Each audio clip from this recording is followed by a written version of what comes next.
था लोग संवैधानिक तरीके से 300 लोग गिरफ्तार होता था। नगीना के सांसद के बाद में आप पहले ही महाराष्ट्र और वो भी चैत्य भूमि पे आप विजिट किए हैं, अभिवादन किए बाबा साहब जी को, क्या कहेंगे सर आप? देखिए, ये चैत्य भूमि हमारा पवित्र स्थल जी।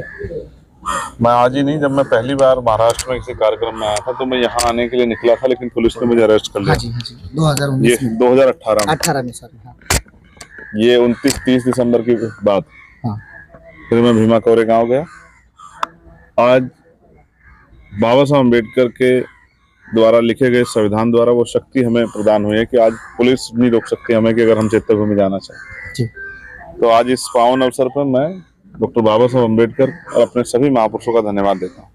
अगर वो इस देश में संविधान और लोकतांत्रिक व्यवस्था नहीं तैयार करते तो हमारे जैसे कमजोर वर्ग के लोग आगे निकल के नहीं आते। दूसरा, मैं यहाँ आया हूँ, एक और कार्यक्रम है खिलाफत मूवमेंट का, उसमें मैं चीफ गेस्ट हूँ, उसमें मुझे शामिल होना है। लेकिन जिस तरह से यहाँ बीमारी में आजाद समाज पार्टी के लोग मेहनत से काम कर रहे हैं और अंतिम व्यक्ति की आवाज को उठाने का काम कर रहे हैं, उनके विषयों पर संघर्ष कर रहे हैं, चाहे वो यहाँ जो सबसे बड़ा स्लम्स है, जब उसको धारावी को पूंजीपतियों को देने का प्रयास किया गया तो भी एक बड़ा आंदोलन हमारे लोगों ने किया। चाहे वो हजरत मोहम्मद साहब को जब अपशब्द कहने का काम किया तो भी पुणे में हमारे लोगों ने एक बहुत बड़ा प्रोटेस्ट किया, जिसमें हमारे लोग 300 हमारे जो संवैधानिक आंदोलन करने वाले साथियों पे FIR की गई। FIR से नहीं करते हमारे लोग, क्योंकि हम संविधान को मानने वाले लोग हैं। सारे आंदोलन संविधान के दायरे में रखकर करते हैं। उसके साथ साथ यहाँ कई ऐसे विषय हैं, जैसे मराठा जो आरक्षण का विषय चल रहा है, उस पर हमारा उनको समर्थन है, क्योंकि ये बहुत जरूरी मांग। जिन जातियों को प्रतिनिधित्व नहीं मिला है, चाहे वो धनगर हो या और भी ऐसी जातियां, उन जातियों को आने वाले समय में जो है आजाद समाज पार्टी अवसर देगी।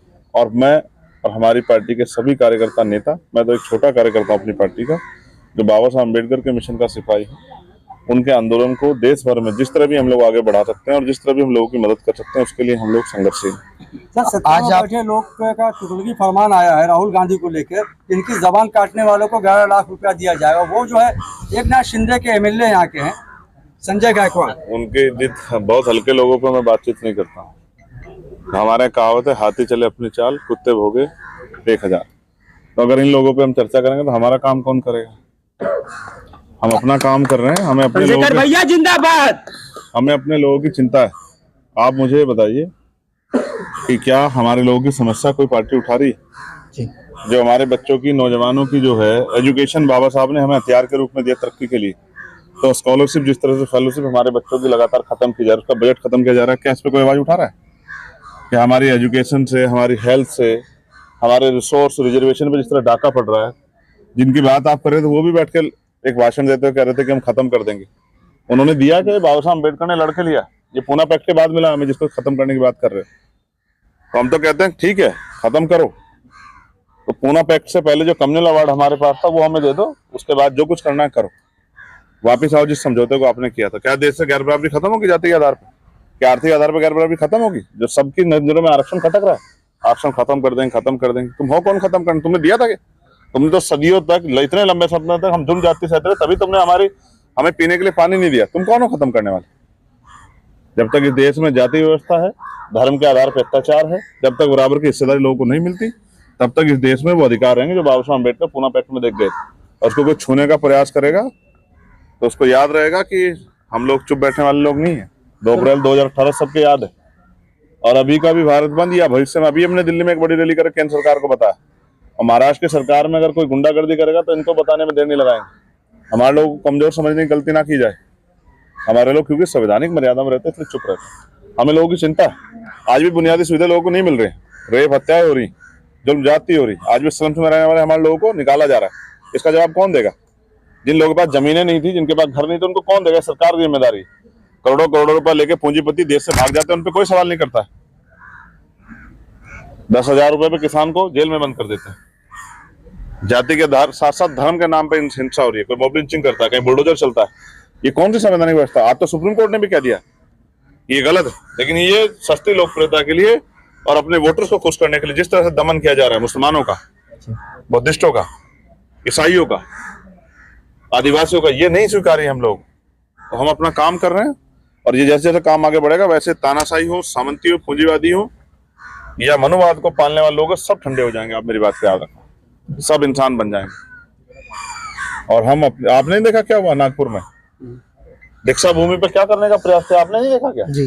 किस तरह से वहां जो है पार्किंग बना के अपमानित करने, वो हमारे लिए पूज्य स्थल है। क्या हमारी भावनाओं की कोई वैल्यू नहीं है क्या? हमारी भावनाओं का सम्मान होना चाहिए, नहीं होना चाहिए? तो मैं फिर कह रहा हूँ, ये जो गलत इरादों के साथ ये सब चीजें की जा रही है, इनका हिसाब हम लोग करना जानते हैं।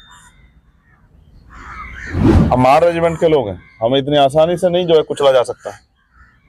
हम जब हम संवैधानिक रूप से अपनी बात को कहते हैं तो भी हम इतने जोश में रहते हैं जितनी हम जमीन पे संघर्ष करते हुए रहते हैं।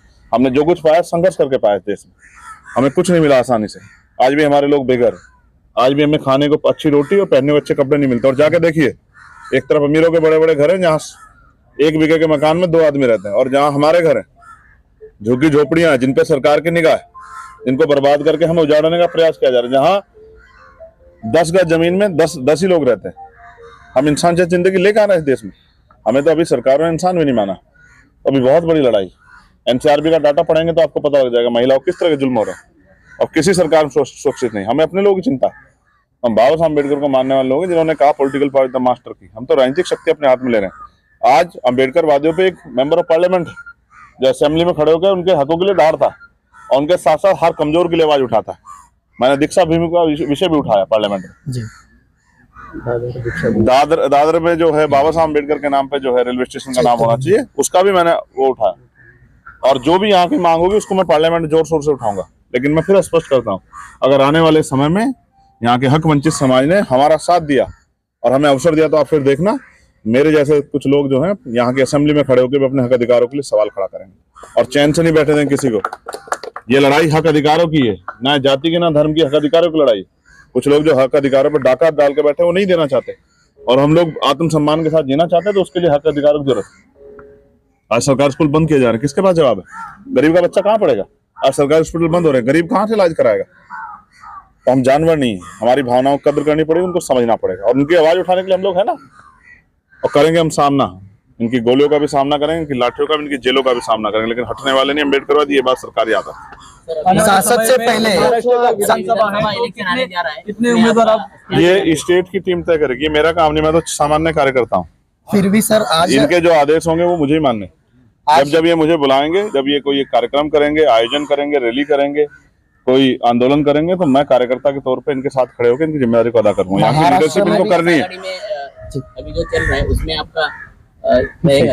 मैं किसी को कुछ नहीं कह रहा हूँ, मैंने कहा ना ये स्टेट की लीडरशिप के फैसले। हमारे लीडर्स लोग खड़े हैं, उनसे आप उनसे बात कीजिए। महाराष्ट्र में जो विषय मेरा नहीं है, आप उस पर मैं क्या जवाब दूं? मैं इधर गोलमोल बात करना नहीं चाहता हूँ। जो स्टेट की टीम तय करेगी, वो कहेगी हमें अकेले आगे बढ़ना है, तो अकेले उनके साथ खड़े होकर प्रचार करेंगे। वो कहेंगे किसके साथ मिलकर करना, यहाँ के सारे अम्बेडकर पार्टी को एकजुट करके आगे बढ़ना, तो उसका भी स्वागत करेंगे। हम तो वर्कर है, और वर्कर जो है अपने लीडरों की बात सुनता है। इतने लीडर्स हम लोग खड़े हैं, हमारे लोग, हम सबकी बात सुनते। महाराष्ट्र में सर वंचित वो हमारे बहुजन बड़े, आघाड़ी, वो हमारे, देखिए राजनीति से अलग भी मेरे उनसे रिश्ते हैं। वो जिस परिवार से ताल्लुक रखते हैं, वहाँ उस परिवार के सामने हम सब लोग नतमस्तक। वो हमारे बड़े। नहीं, अभी विधानसभा के लिए आप अलायंस होगा क्या सर? मैंने कहा ना, ये फैसले मेरे नहीं है, ये स्टेट के फैसले हैं। क्योंकि जिस तरह नगीना से आप सांसद बने हैं, अभी महाराष्ट्र में भी बहुजनवादी कोई सांसद बन के, या फिर अभी जो विधानसभा हो रहा है उसमें तो कुछ कम से कमी कम आना बाकी रह रही चाहिए। है।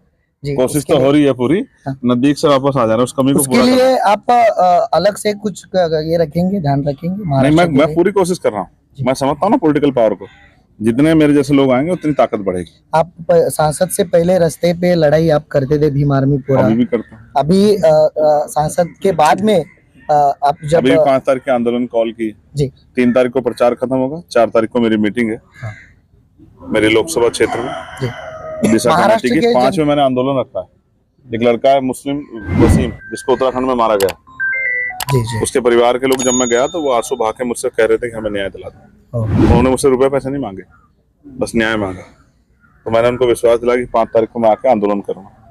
3 देखो मैं छुट्टी नहीं रखता हूँ। 3 में प्रचार खत्म होगा, 4 में मेरी दिशा कमेटी की मीटिंग है, 5 में मैं आंदोलन बैठूंगा, और जब तक आंदोलन चलेगा तब तक। आंदोलन खत्म हो गया तो बहुत जल्द हमारे लीडर बुलाएंगे, तो 7 तारीख में यहाँ भी आऊंगा। Thank you.